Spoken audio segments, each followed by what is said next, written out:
Hi, how's it going? I'll get started in just a second. Welcome to my live stream. Just want to look at my phone here real quick and see if it's actually working. Everybody doing okay today? Did you go to church today? Did you get your sermon? So I want to let you know that contrary to what the pastor at the church I go to with my family, contrary to what he is saying today in his sermon, it's okay to rest. Okay, look. We're working. What was that? All right, cool. Yeah, quick and dirty live stream here. Yeah, it's okay to rest. You don't have to always be on. And sometimes trauma is responsible for you being hamstrung in life. It's okay to acknowledge that. That's not a deal breaker. You can still be a valuable, worthy person with a lot to offer, and you don't always have to be on, just moving and going and being productive and all these things 24/7. You know, you can play video games, watch junk on TV, and enjoy your life too. So we are not puritanical psychos anymore. We're moving past that, okay? So I have been going to AA now, and I have a sponsor for almost 2 months. Prior to that, I was using alcohol and those edibles you get at the gas station to cope with life, and I can go into that some more later on, but I've been reading through the big book with my sponsor, and we've been going over some of the principles and ideas in there, and I have to tell you, I'm sorry, I'm going to take this hoodie off real quick. I have to tell you that the big book of AA is actually quite a profound work of spiritual literature. This is coming from someone who's pretty studied in the world of comparative religion and spiritual literature. And here you have this book. Here, I have it right here. Been reading it.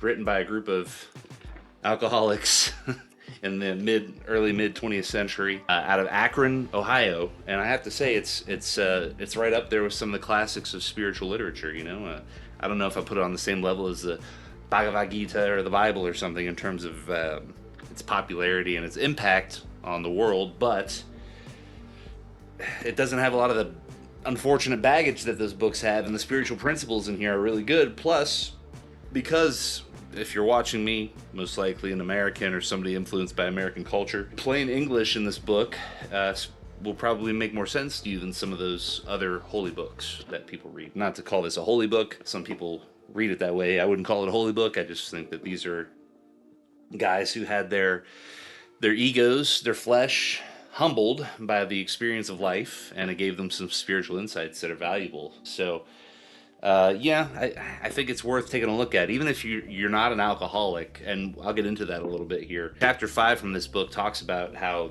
these principles and the spiritual malady that alcoholics suffer from, people who are not alcoholics are also afflicted by it, and he talks about, anyway, I'll get into that too. So welcome. My name is Sam Bolton. I'm here to talk about things that interest me. I have a lifelong of study. I'm a former evangelical Christian, former traditional Catholic. I've looked into every conspiracy theory under the sun. I love philosophy. I have a bachelor's in history, a master's in theology, and I've got quite a few varied and interesting interests that I want to share with you. I've been married for 17 years.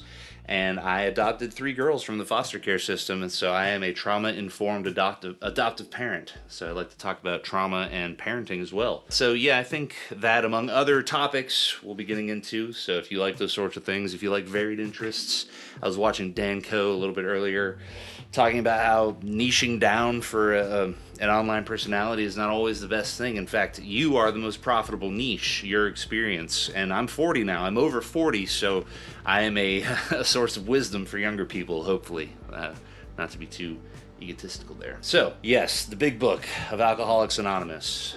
Here it is. It's not that big, my copy, but I got this off Amazon. It's a smaller version, fits in the back pocket of your jeans. My objective of this video is to go over chapter 5 of the big book, which I read today, and share some of the ideas and insights that I had while reading it. It's significant even for people who aren't alcoholics, like I explained. Just really anyone who's struggling with not living their life day by day and letting their ego, their flesh, their animalistic, beastie side control their life, right? If you're having trouble taking the reins of your life and letting your higher self, that spark of divinity within, the rational mind, control and captain your life, then this chapter and this book is very helpful to you. So I have a personal connection with this chapter because really I've had some insights over the last several years, and really as I was reading this today, I realized that this is what my father was trying to teach me in his own way when he was raising me in evangelical Christianity. He would always bang on and on about Paul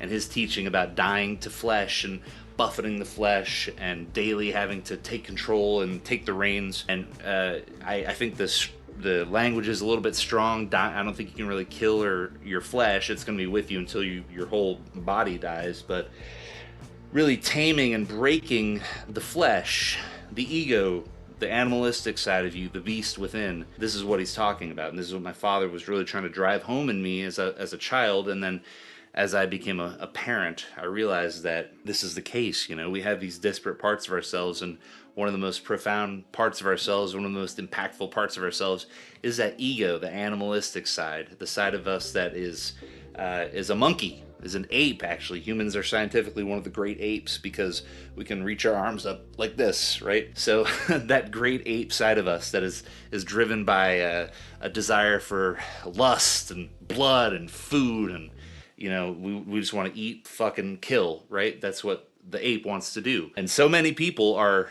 living with that ape in charge, and the idea is not to kill the ape, but to tame it, to break the ape, because reason rides the passions of the ape. That's like a mashup of Planet of the Apes and Passion of the Christ. The passions of the ape are not healthy if you let them run the show. They can be harnessed in healthy ways, like a horse pulling a carriage. You couldn't just let the horse run the show. It needs a rider in the seat to, guide the horse where to go, using the horse's natural strength and speed to get some more productive, right? So that's what we need to learn how to do, and that's what I think this chapter is talking about. And that's why it connects with me personally. Have you ever felt like the ego is running your life? And how do you connect with something greater than yourself, right? This is what I want to ask in this video. And if you have some thoughts or ideas about that, just share them in the comments there. And let's see if anybody's chatting. Probably not, but we'll see. All right, I got one concurrent viewer. It's probably me on my smartphone, but that's okay. We got to start somewhere, right? Okay. So the big book describes what they call the spiritual malady, or the self-centered part of ourselves. This is the animal self. That's how I describe it. Or the ego. It's a very reactive, very easily angered, very prone to fear part of us. But it can also be very intelligent and smart.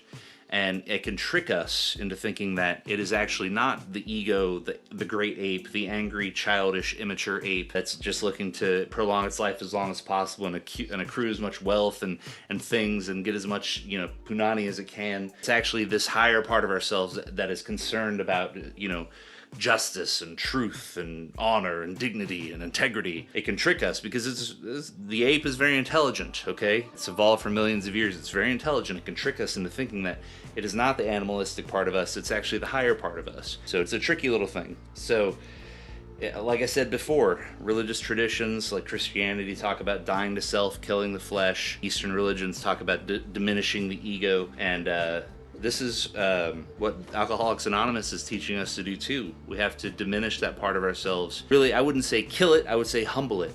Humble it. And this is what trauma is about. This is what the rites of passage I was talking about in the last live stream are about. It's about humbling the ego, humbling that part of ourselves, so that it gets a taste of its own mortality, and it becomes humbled and allows that deep inner divine spark that's a part of all of us deep within to take control of our lives and to run things, because that's the part of us that's connected to God, the power greater than ourselves, right? That's the part of us that knows how to be at peace and be okay when not everything goes right, because this life is not the end. If to the ego, if something goes wrong in this life, it's the end of the world, and you start resenting your parents because they raised you a certain way. You start resenting your partner because they're not the type of partner you thought you wanted. You start resenting your kids for destroying your ability to be a rock star, or to start that restaurant you wanted to start. You start resenting that guy who made fun of you in high school because it gave you a complex, right? And it feels like it's the end because this life is so short. So to the ego, to the great ape,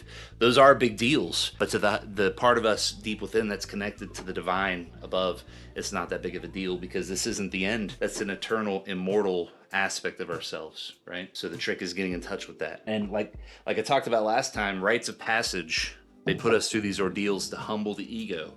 Those taking hallucinogenic drugs, fighting that tiger with the knife. You know, this is going to humble the animal self, and it kills the boy so the man can emerge, right? This is something that we don't really do on purpose. It happens to some people in our culture, but we don't recognize it as a thing that must happen to everyone, and we don't really do it on purpose. And so many of us are just out there languishing around, letting the great ape, the beast, run our lives into ruin, into death, into addiction, into disease, you know? And it's really a shame, because if you can get past that and frankly grow up, you know, diminish that animal part of you, not let it run things anymore, then you can start to become this higher being. You're connected with the divine from that spark within, and you can start to be a benefit to your community and your family and yourself and live a productive life. And you focus on things that actually matter, because again, I'm not a conservative Christian. I'm not a Christian anymore, but there are jewels and nuggets of wisdom in scripture. You start storing up for yourself the things above instead of storing up treasures from here below. Not that there's anything wrong with making money and all these things, but you get much more fulfillment if you live a life that's committed to honor and honesty and truth and goodness than you do just trying to like pile up a bunch of gold and women and, you know, which is what the ego likes to do. So what are some ways that you've learned to recognize when your ego is in control? What are some ways that you do? Yeah, and like I said, the ego will often masquerade like it's this rational part of us, like it's a logical being, but you have to, like, say that you, and men do this a lot, I've noticed. I can't speak for women. I'm not a woman. I'm actually a man. Men do this a lot, where we will think that we're these hyper-rational beings, but and we'll get into arguments about politics or try to be right about politics or religion, or we'll start hoarding wealth out of fear of scarcity, and we think we're being super rational. But if you look at the core of what's motivating you to behave this way, it's anger, it's fear of death, it's resentment, it's a desire to be superior and to be the alpha in a situation. And these are not the motivations of the they're not rational motivations, really, because you're going to die one day. It doesn't matter. These things are just dust and vapor. These are the motivations of the childish ape, and it's a sign that your ego is still in charge. And so the big book talks about this, you know. If you're living this way, if you're being radically selfish, you can be a jerk, sure, but you can also seem like you're really nice and really helpful. But if you're motivated by selfish desires, then it's a sign that your ego is still in control. And the chances, especially for an alcoholic, that you get sucked back into a life of self-destruction are much greater. You still haven't made that connection with God, with the divine, you know. So what's some way you can get past this? Okay, so you can hit rock bottom like so many druggies and drug users and alcoholics do. That's one way you can really humble your ego. And for many who don't go through a rite of passage experience because they live in America or someplace else like that, that becomes our rite of passage experience. Okay, you hit that rock bottom. And you cannot deny anymore that you are not capable within your animal self of running your life in a way that is productive or healthy, and you're destroying yourself, and you're destroying your family and your relationships because you're letting that selfish part of you run the show. That's rock bottom. Whether you end up in the gutter or have a panic attack and scare everyone or something in between. Okay, that becomes our de facto rite of passage, and it's very unfortunate. But that's when you realize you need to open up, stop living in fear, humble yourself, humble your flesh, and allow God to take control, and to trust that even when things seem to be dire, even when things seem to be precarious, you can trust that immortal part of you that lives past bodily death, is connected to the divine, and you can trust that. And that's when you start to be a blessing to those around you, and that's when you start to live a life of service. Okay. And how do you do this without hitting rock bottom, though? For those of you who are not on that path, who maybe aren't an alcoholic or a drug user, but you still want to have that spiritual awakening, this is why you need to keep up practices, regular practices daily, if possible, like prayer and meditation. Learning how to quiet down the ego mind, the mind that's constantly chattering and worrying and full of anxiety about so-and-so said this, or I got to pay this bill, or all the things, like as soon as you wake up, you start thinking about all the things you have to do that day. Or when you're going to bed, you can't stop thinking about all the things that people said that day or the events of the day and what they really mean and what somebody's hidden motivation was. And this is all the chattering of the ego mind. And when you can't shut that part of your mind up, you can't listen for the deeper inner voice that's connected to the divine. You can't hear it. So this is why prayer and meditation is so important, because what you're actually doing is you're training yourself. You're training your ego to shut up. And you're teaching it to, shh, go sit over there, thank you very much. Because really, this is a childish, immature part of yourself, okay? Who is more prone to resentment and prone to anger when it doesn't get its way than a child, okay? This is a part of you that is stuck in childhood. This is a part of you that hasn't grown up yet. So what do you do to a child that won't shut the hell up, that's being annoying? You can't focus on what's important because the child won't be quiet. Well, if you're a good parent and you're trauma informed, you make sure that child feels loved and appreciated and accepted, but you firmly and calmly tell the child they must stop speaking so you can focus on something important. I love you very much. You're a part. You're not rejected here, but I need you to go find something quiet to do because I have something adult and important to focus on. This is what prayer and meditation is about. This is the point. Okay, so this is how you can wake up and have that divine connection, have that spiritual awakening that the big book is teaching you is the key to getting past addiction and alcoholism. Which it's not just for alcoholics, it's for everyone. This is a common human condition, right? We're all addicted to something. We all have our hang-ups and our traumas that we haven't gotten over. It's having that spiritual awakening through regular prayer, meditation, and other practices too that maybe resonate for you, but it's about making connecting with the divine within a priority and letting that part of you guide and lead your life, okay? This is the key. This is the answer to living a life of fulfillment. Have you ever caught yourself justifying actions that deep down you knew were driven by fear or selfishness, okay? This is the ego mind tricking you. This is the great ape tricking you. And one thing I really appreciate about the big book is, yes, it was written in the early to mid 20th century in America, so there is a lot of traditional Protestant Christianity language woven into this, and I understand that there was even more when the book was originally composed, but it went through some edits so it could have a wider appeal. But they describe God as the good, the one, right? This power greater than ourselves that is really an unknowable mystery at the end of the day. And it reminds me again of Neoplatonism and Plotinus and the way that they describe God, okay? So the one, God is the foundation of all existence. God is a power greater than ourselves.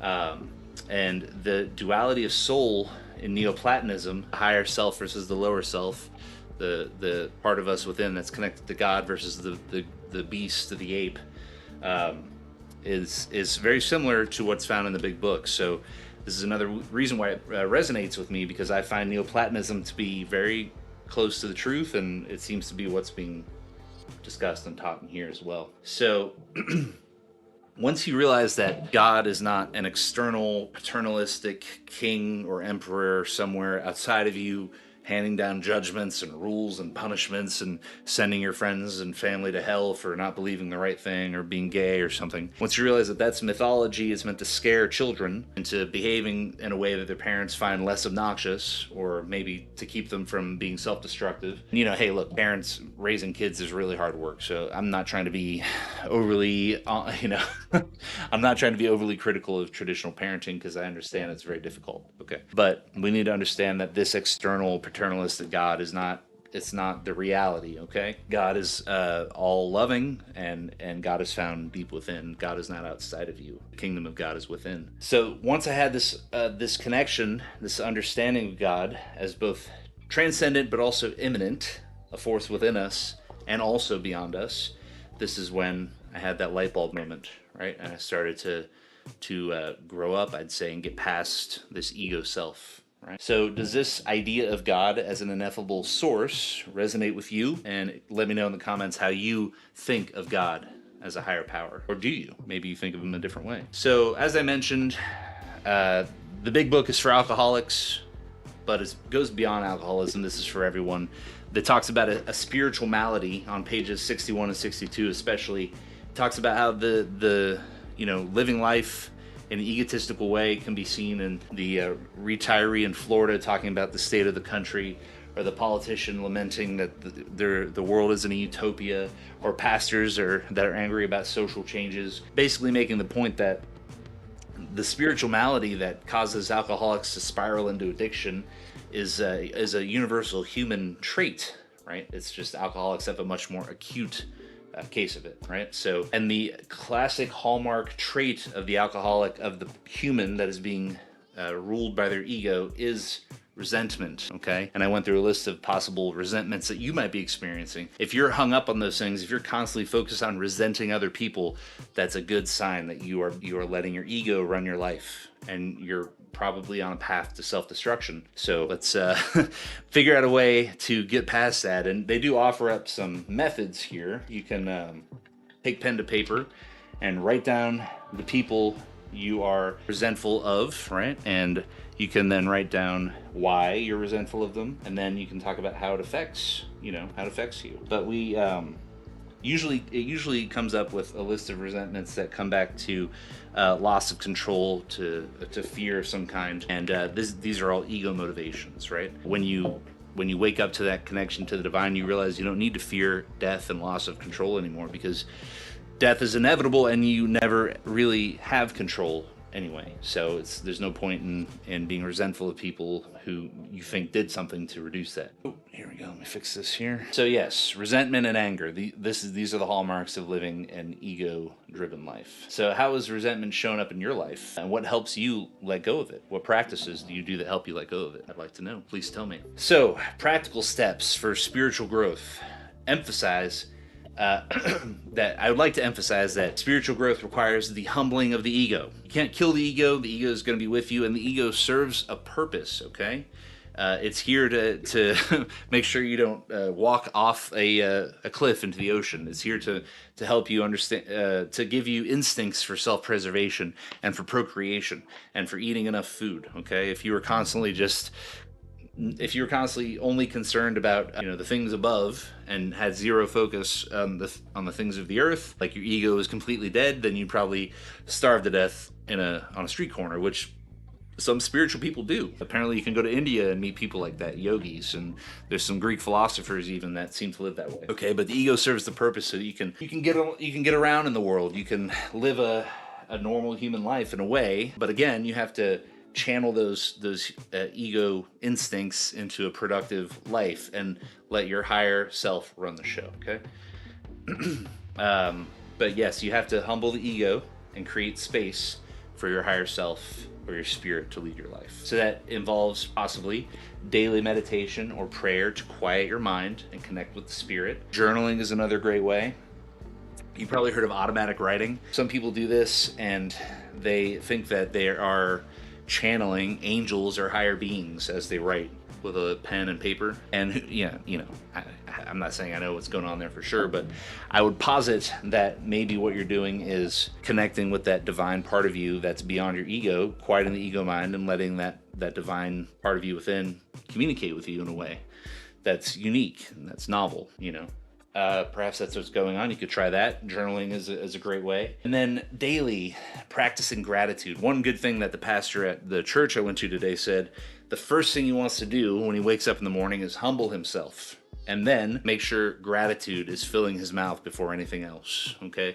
Your mouth is very powerful. The words that you speak are very powerful for you and for your mindset and for how you live your life, It's in a lot of ways, it's kind of like casting a magic spell when you speak things out loud. And obviously, it's not like Harry Potter, but it causes changes in your subconscious mind, and it causes changes in the way you think about the world. So if you're constantly being thankful and gracious with your mouth and the way that you think, you're going to see positive changes in your life, and you're going to increase that connection to the divine, to God within. And conversely, if you do the opposite and you're always negative and complaining and saying awful things about people, then it's going to diminish that divine part of you and bolster your ego, and that's not what you want. You want the opposite, okay?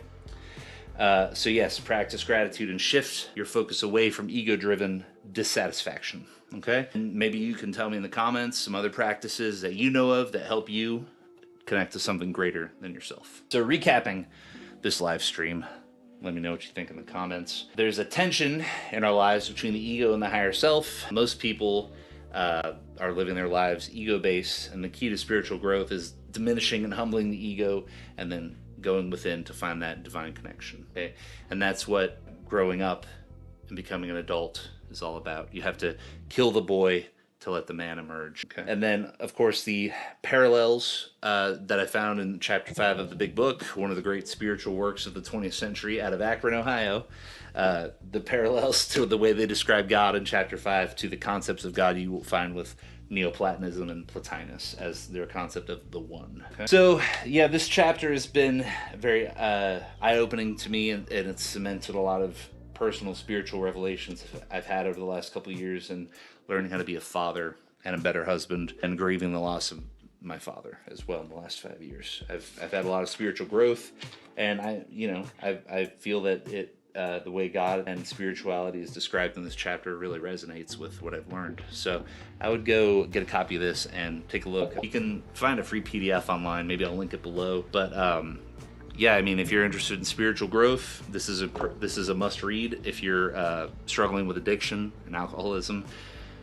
definitely get this book and read it, and go to a meeting and get a sponsor so you can get clean, because your life starts when you get sober. Okay. So yeah, if you found value in what I had to share, I'm going to continue doing videos as often as I can about things that interest me, and try to inspire, try to share wisdom and knowledge that I've gathered over the years, and help you on a path to a fulfilling, thoughtful, meaningful life that is healthy and hopefully sober. But yeah, if you found some value, like, share, and subscribe, and comment below some of the thoughts and ideas that resonated with you. Thank you so much, and have a